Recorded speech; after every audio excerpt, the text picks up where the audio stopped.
You're watching the #1 college television station in the state of West Virginia, BCTV, Bethany College Television, the home of the Bison.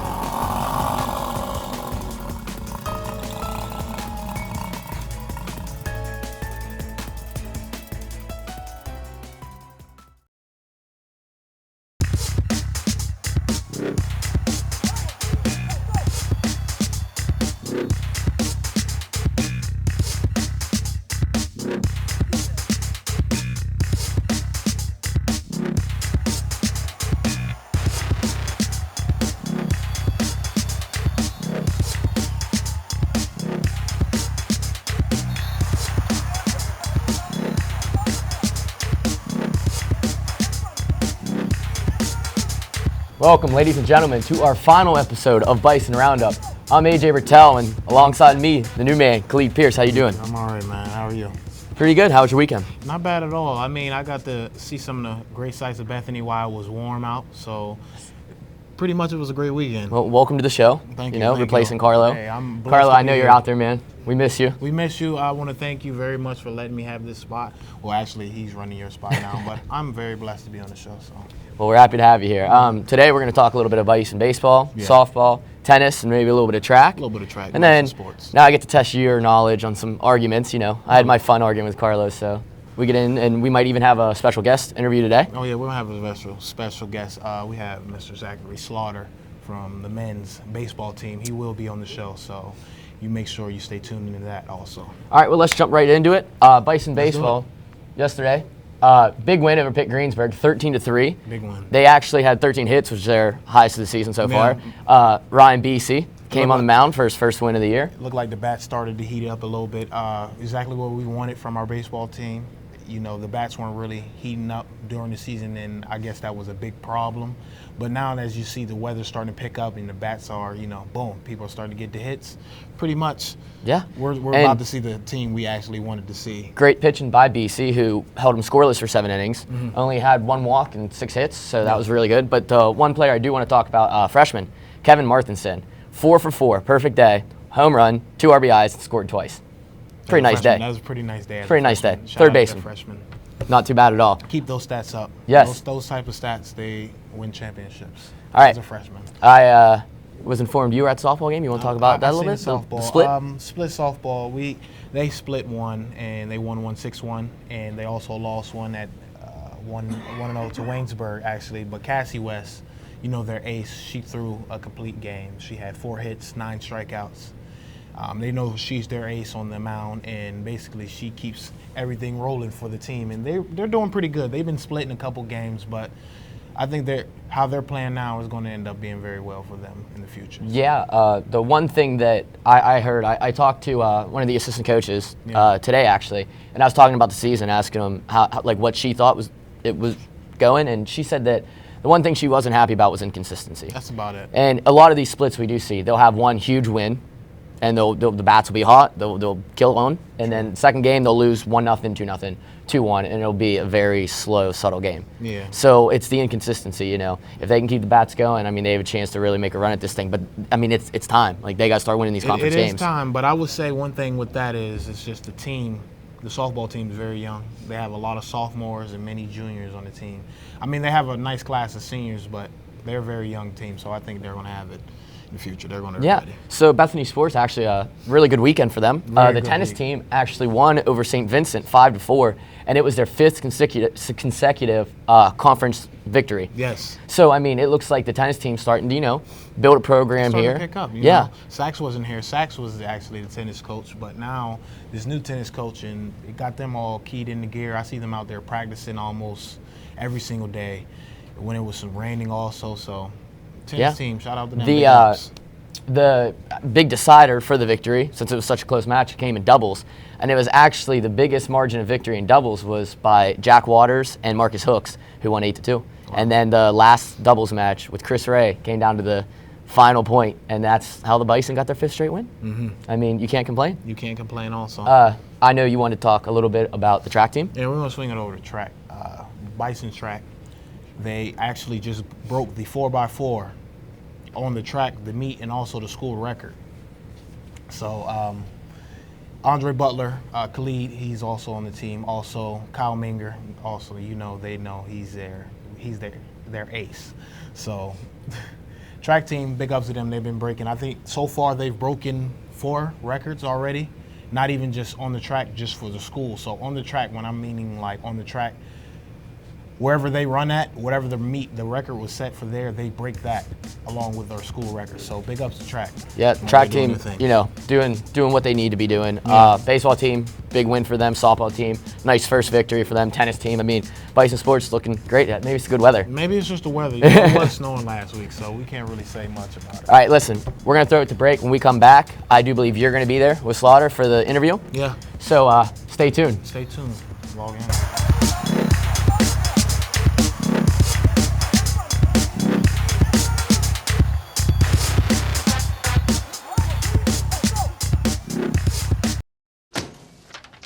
Hey, Hard, what's this? That's my resignation. You're resigning.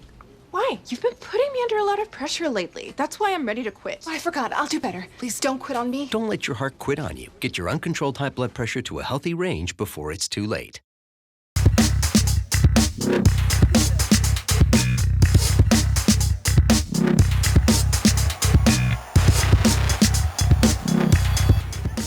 Welcome back to the Bison Roundup. I am Khalid Pierce, and we are here with the interview with Mr. Zachary Slaughter from the men's baseball team here at Bethany College in West Virginia. Zachary, how are you, man? I'm good. How about you? I'm all right. We go way back. Just to let people know, we do go way back, like 4 flats on a Cadillac. And that's one thing I used to like to say to him a long time ago. We actually came in together. So, so this is a pretty good, interview. You don't have to actually be nervous or have it scripted. Just be yourself, but basically tell me everything that I'm asking. And, as long as you do that as yourself, then we have no problem here. You feel me? You feel me? Okay, how are you? I'm good. You all right? Yep. So how's the baseball team? Well, we're off to a slow start. Defensively and pitching, though, it's been a great season. We're top in the conference in both of those categories, so that's a great thing to look forward to. And pitching-wise, we're only going to be missing Joey Giles next year, senior pitcher. And so we've been looking strong that way. The only thing we've been missing this year is our bats. And yesterday, that 13-run explosion we had, hopefully they heat up now. Yeah, that 13. And we seen that the weather change was that a big factor in why you thought the bats were heating up? I mean, you guys play on some of, you play on odd days also. Like Sunday, that's a pretty odd day to play, especially after a Saturday. But some of these days, one day it'll be snowing, one day it'll be sunny, one day it's rainy. The sun actually coming out for the entire weekend, I think that is I remember it like our freshman year, it was like the same situation. And you guys said we weren't as good as we wanted it to be, and everyone had big expectations for the team. But you ended up making that playoff run, actually. So I think that's something that I'm saying here. Is that something like that you guys actually have in mind, like we could actually be this team? Well, I mean, right now it's just trying to get that hot streak going and staying on that hot streak. We're behind right now, and there's a couple conference matchups between other teams that can actually really help us out. For example, W&J and Teal still have to play, and we still have to play both those teams. So that's a big factor that could lead us to possibly getting in the 4th seed into the playoffs. Now, being in the 4th seed, would that actually help your ways of winning the pack? And then, like winning the pack overall, that actually help you more in the playoffs, right? Well, depending on who the 1st seed is, because being the 4th seed, we would have to play the 1st seed in the first round of the playoffs. But so actually this year, Grove City is the #1 team in our conference right now, and say they stick with that spot. Statistically, through my 3 years I've been a baseball player here, we've done better against Grove City than we have potentially the 2 and 3 seed Thomas More and W&J. Yeah. So it could lead to a good match. Thomas More is always one of those teams, that we have to watch out for. But as coming into like the baseball team, I see you guys are always, you're on campus, you stay together. You like one of the most bonded teams here. Do you think that is a big part in like your future success? Do you think that is going to actually build the team more, especially seeing you're not going to lose that many people? Oh, definitely. The best parts about the team is if you're in a position battle with someone coming into the season, nothing comes really between them. I mean, we try to stick together as one team, and I think that's a big reason why we haven't completely fallen off this year. Okay, well, that makes sense. Well, I'd like to thank you for having us on the show. I would thank everybody who helped us run the show. What I would say for the team is basically you guys stick together, keep eating lunch together, dinner, come to Boomers together, but make sure you throw away your trash because I do work there. I do work there. You've been getting better with it. You've been throwing away your trash, but you've been leaving some cups here and then. But, stay strong, keep it going, and basically, be the team you're supposed to be. And thank you for having me. Thank you for coming on the show. And we're actually going to come back next. Me and AJ, we square off with this PTI in our next segment. So keep tuning in to the Bison Roundup.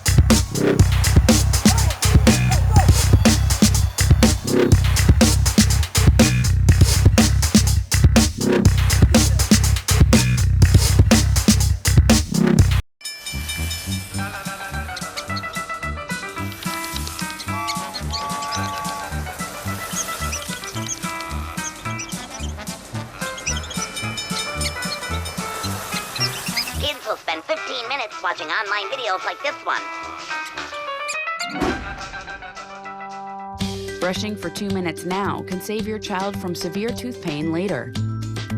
2 minutes twice a day. They have the time.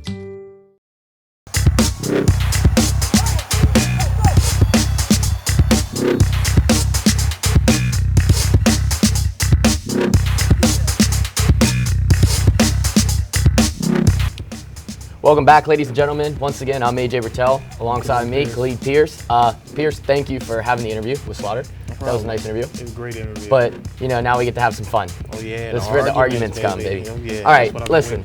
We'll jump right into it. First things first, Rams. Trade away basically their lives for this first overall pick. Yeah. And they're going for a quarterback. Question is, who do you want at the helm of your franchise? Do you want Carson Wentz or do you want Jared Goff? Who do you think, if you're in the Rams situation, who do you go? Well, I would say Golf because he played over there in the West, and they played a lot better competition at California. But for me, with him, the thing is not many quarterbacks or many people who come from that school make it in the NFL. But I would go with him just because the competition is almost on the same level as it would be on the NFL by the time he gets there. That is true. He does play much better people than Wentz did. Yeah. But Wentz, we're talking about someone who, if you're looking at someone from a smaller division and, a school that's not playing these top-end programs, you need someone who is just head over heels better than everybody else. And that's exactly what he did. We're talking about a guy who had a season where he was just almost flawless. And he broke records, and he was remembered, and he will always be remembered at North Dakota State. Yeah. I think he is the most NFL-ready quarterback. I think coming in, he plays that same style that the Rams looking for, and I think they might have to go for him. But regardless, I think both of them are going to go 1-2. I think they could. Yeah, they're both great choices for the Rams. Because I think the Browns with the second pick, they're going to need a quarterback too. The Browns is going to need whoever. They need a miracle. Yeah, they need. But anyway. All right, well, let's jump on to the next subject. NBA playoffs. Who do you got? I have the Spurs, actually. You think the Spurs are going to win it all? The reason why I would say the Spurs because the Spurs, they're the only team that can really hang with the Warriors. They have LaMarcus Aldridge, in which people forget he's Mr. 40 points by himself. Tim Duncan, who teaches him the role of being that guy. Tim Duncan has the most experience in the NBA right now that Kobe's gone. And basically the Spurs, they had a large win in their game one versus Memphis, a team who's not known to be slouched. So yeah. The one thing about the Grizzlies, though, they have no Conley and no Randolph, both out for the entire playoffs. They're two best players. So the Grizzlies, you can't say that they got smacked for no reason. But nonetheless, I won't take away from your pick. But I'm not even going Warriors. Who are you going to win? Thunder, hands down. The Thunder? I think we're talking about a team that has the athleticism that can match up with the Warriors. And I think if the Warriors the Warriors will push the pace against the Spurs and they'll wear down. I think the Thunder, they have young, athletic people, and I think they can run the court with the best.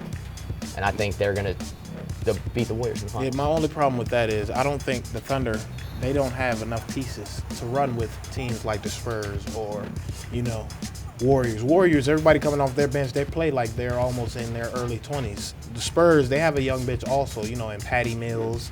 Ginobili, he comes and does his thing once or twice in the playoffs. So I don't, in Cleveland, they're out. So. All right. Well, that's one thing I will agree with you. Yeah. Next topic. Trevor Story, Colorado Rockies.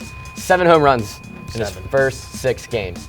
Do you think this will continue for the season, or you think this is one of those rookie phenom things where, you know, you come out hot, you know, you're pumped playing pros, and then you kind of die off after a while? I mean, 7 home runs, that's a lot, especially for a rookie. And the only thing I can really say is he's getting that check. But as for like keeping like the consistency, no one can tell. Nobody like, it's not like promise tomorrow. Like when you go to sleep, like you're gonna wake up at your pinnacle. So I can't really say if he's gonna keep going or not. But hopefully he does, because 7 home runs as a rookie, you might go down Hall of Fame. You keep that up. Yeah, I mean, it's nice story, you know, being a rookie. It is what it is. But nonetheless, we're talking about the Rockies, who, okay, they're better. Yeah. But we're talking about a team that, you know, isn't really known. I mean, when people are talking about playoffs already, you know, like future playoff they're teams not and even stuff, in there. You don't hear them in the conversation. You hear a lot of teams don't hear about the Rockies that much. I think eventually, like, when they do cool down as a team, I think he's going to cool down with the entirety of the team. I don't think that someone is physically capable to keep up that ratio of home runs to games. I mean, I think it's more of a, you know, you're a young kid, you finally get your chance at the big league, and I mean, you want to prove yourself. Mm-hmm. Kudos to him. He proved himself, but I don't think he's consistent enough to come up and do this. Okay, let's go on to the next one. NBA. Should players be allowed to go straight from high school to NBA, and is it a good idea? I do believe it's a great idea, because you got to think about some of the all-time greats: LeBron James, Kobe Bryant, Kevin Garnett. These are guys that came straight out of high school, and their careers, you know, they all have rings. Not even because most people say, oh, it all matter about the hardware you have, but just of what they've been able to do straight out of the league with the talent they had and the talent that they played around. I think it's fair. And this kid that we're talking about, this kid, it's a new kid. He's actually going to the NBA, and this kid, he's like the #1 prospect in high school. He dunks on kids. He does things 7 better. foot. I mean, we're not talking about a kid. We're talking about 20 pounds. We're talking about man. Yeah, he's a man amongst boys, in a way. Listen, here's my problem with it, though. You go to the NBA. I mean, one terrible injury, one bad year or something, you get cut, and then you're done. You have no education. And it's like, yeah, you might have, like, endorsement deals, but if, like, LeBron, like the players you mentioned, like LeBron and them, they came in immediately. Well, they came in with endorsements. But if someone like this guy comes into the NBA and, you know, breaks a leg or something and never becomes the same player, I think it's better to go to college and get a degree, because that way you can always fall back if something terrible happens. True, but if he is a man amongst boys, then I'm pretty sure he won't have a problem with that. All right. Well, last week, the Warriors did it. They broke the record. Yes, they did. 73-9. Mm-hmm. So they now hold the record for most wins in a single season. Yes. I know our #1 fan, Carlo, out there, he did not want to see that happen. No, he was a big believer in the old school Bulls. But right now, I think Carlo's tasting a little salt right now. Who knows? Are they better than the Bulls? I wouldn't say they're better, but I would say they have better players. I mean, if Steve Kerr, he come out there and he tried to guard Curry, I'm sorry, I already know what's going to happen. That's why he's coaching him. He knows what's happening. Steve Kerr knows if he goes out there and he knows what's going to happen. He might get 60 dropped on him in the first quarter. Iguodala, you know, Draymond Green, these guys, they played with just the amount of intensity that Dennis Rodman and them played. And Dennis Rodman wasn't even originally on the Bulls team. Mike went to go get them. Yeah. Just like Mark Jackson put these guys together. But also, you got to look at it. It's too young to decide. I mean, you got to wait till both teams and their core players are gone. But when you see the amount of rings that Jordan has because of that Bulls team, I don't know if Curry's going to have that many rings. Yeah, because it's harder because the players are so much more athletic. You know, Jordan, you know, they wanted to beat him up every single day. And it was just Jordan. It was just Jordan and his other side players. Now it's Curry and Clay. I can't tell the difference because Clay shoots almost with the same percentage as Curry does. So they have better players. I wouldn't say they're a better team, respectfully, but better players. All right, well, let's move on. Also last Wednesday, Kobe Bryant's final game. It was a little bit of a celebration, a party, if you want to say, in Los Angeles. They had all the movie stars, all the rappers there, all on the court taking pictures with them before, during halftime, after the game. But the big key about this, okay, final game, Kobe dropped 60 points on 50 shots. And he ended it at the free throw in which he got his first points at the free throw. He ended it at the free throw line. Yeah, but 50 shots and 60 points. I mean, we're talking about a man who was washed up. And I knew going in watching the game, it was going to be this big palooza. And he was just going to shoot the ball every time it touched his fingers. And that's exactly what he did. I'm surprised he made as many shots as he did. It was staged. Do you think it was staged? I would have to say it was staged. I mean, look at some of the earlier games when Kobe tried to do everything he could. He shot like 50 shots against Durant and them. And he only made like 4 of them, maybe 5. This game, he was just catching the ball, shooting, and, it was staged. At 40, his legs was dragging. He didn't even want to run up and down the court anymore. So it was staged. It was against the Utah Jazz. Come on now. I mean, the one thing that I do find is crazy is when I turned on the game, it was fourth quarter, they were down. And then it seemed like I was watching retro Kobe because he single-handedly brought the Lakers back to win that game. I thought Vince McMahon was coaching them. It was, you know what I'm saying? It was all scripted. I don't know. I mean, I wouldn't go as far as saying it was scripted. I think Kobe just, wanted to go out on a high note, and he did. All right, let's hop over to the MLB. Yeah. Pittsburgh Pirates. Start off the year real hot. Now we're talking about a very average team after a lot of losses. So going forward, do you think they are going to be able to start the way they started the season and stay hot, or do you think it's all going to crumble? Well, you seeing what the type of athletes there are in the MLB, and how a team can go one direction and the other team can go an entirely different direction. If you're talking about Pittsburgh, I think they're automatically going to stay either in the middle or they only can get better because they get worse during once in a blue moon. Most real big Penn fans, they would say, we haven't been that good and boom, boom, whatever or not. But I think they only can go up from here just because their team is loaded. Pittsburgh team is loaded. I will say that they have the players. I mean, when you have people like John Jaso and of course you have McCutchen and Marte, and the pitching is what I'm kind of scared about. I mean, Cole, I think he's 0-2 on the year. Yeah. And I mean, this was the guy that we came in and was like, oh, this is our ace, he's our best pitcher. And he came out and struggled in both of his first 2 starts. Yeah. And when we got smashed by the Tigers game after game, it scared me because we were giving up so many hits and our defense just wasn't there. I mean, that poor execution. That's very true, and that seems to happen. But you got to think about it like this. Look at the game that they played about 2 days ago. Yeah. They were up. They were 6-0 in the bottom of the 4th. That's the type of production we need from them. Yes, it needs to be more consistent. Last subject, we'll go to a little bit of hockey. Yeah. Kenny Malkin. Coming back off an injury, it always seems like when he's around, things start to go downhill for the Penguins. Is he bad luck? I would say he's bad luck. And, me not being a big hockey fan, but I do watch hockey. I would say just Crosby, that run he went on when he was scoring consecutive, goals. I'm like, Crosby, that's what we need from Crosby. But you see, Malkin wasn't really in the picture. When he's in the picture, things are like, there's no way y'all should be losing. How are you losing when you're both 2 of the best players on the planet in this sport? It's like Westbrook and Durant of hockey. One of them have to go, and it has to be. I wouldn't go as far as saying Malkin is bad luck.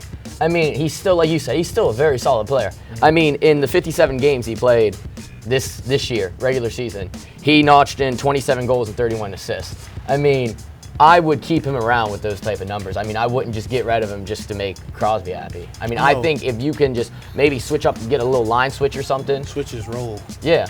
and then you just tell him he can't be so big-headed, whereas he comes in off injury and just expects to be the same person he was prior to the injury. Yeah, I mean, who does that? I don't know who does that. Come straight off injury and be like, hey, I'm the man again.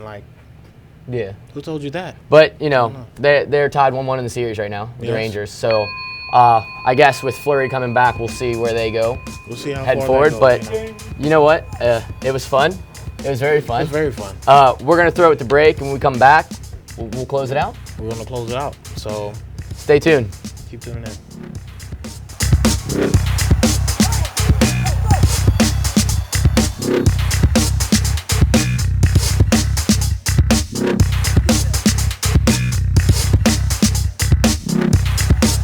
So who do you think you are?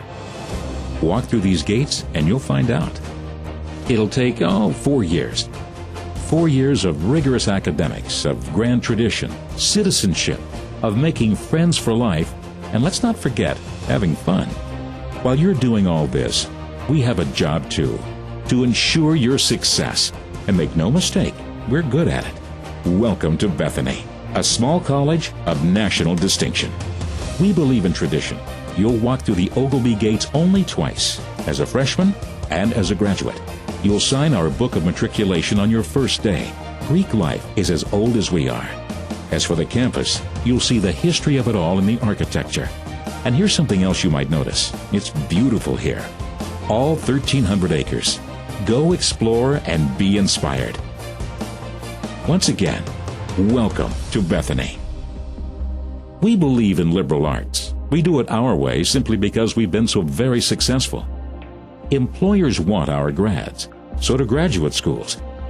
98% of our grads get good jobs or into graduate school within a year. That's awesome. Nearly 100% of our pre-med students get into medical school. That's off the charts. But whatever your major, you will learn to become a leader, a critical thinker, and a problem solver. And that's what the real world is looking for. Through the years, we've purposely kept our enrollment small to guarantee each and every one of you personal attention, a 13-to-1 student-faculty ratio. As for our faculty, they will not only be your teachers, but your confidants, friends, and mentors. They come from all over the world, but they do have one thing in common: a passion to see you succeed. As for you athletes, we are the Bison, Division III with a vengeance. You can tell by the hardware behind our glass cases and the banners hanging from the rafters.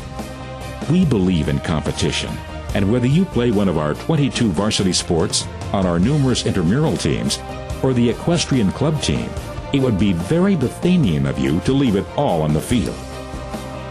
Actors, musicians, singers, painters, sculptors, you've come to the right place. We have terrific performing and visual arts programs and an accomplished faculty you'll truly relate to. So if you're dying to get to the next level, know that we're dying to get you there. So 4 years from now, we'll be asking you the same question. Who do you think you are? And when you walk through those gates for the last time, you'll know. Simply put, you are what you think. That's huge. And you're welcome. Bethany, a small college of national distinction.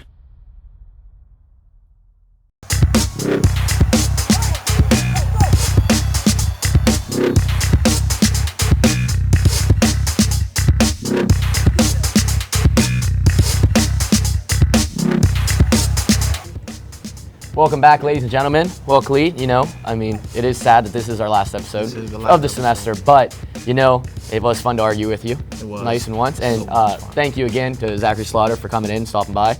You guys had a very good interview there. Very great interview. I mean, me and Zach, we go way back like 6 flats on a Cadillac, so. Yeah. It is sad that, you only got to join me for one episode. Show, but I think we'll be back for next semester. Yeah, hopefully, all works out. I mean, with the help that we've been getting next semester, hopefully we can come back, and then it's me and you for another semester. BBN, Bethany Broadcast Network, WV, BC TV, we air on there. We want to thank the COM class. COM 250. COM 250, everyone who helps in that, all the names, everyone who shows up early and late.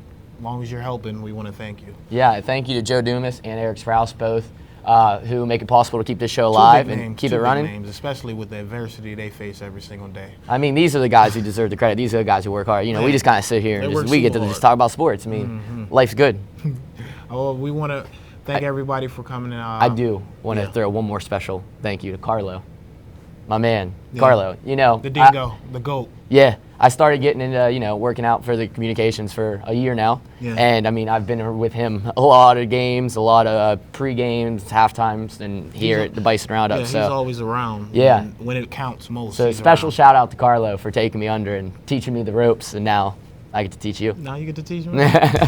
But thank you to everyone. Hopefully we'll see you again next semester. Stop in for any Bison sports, if you please. Thank you and good night.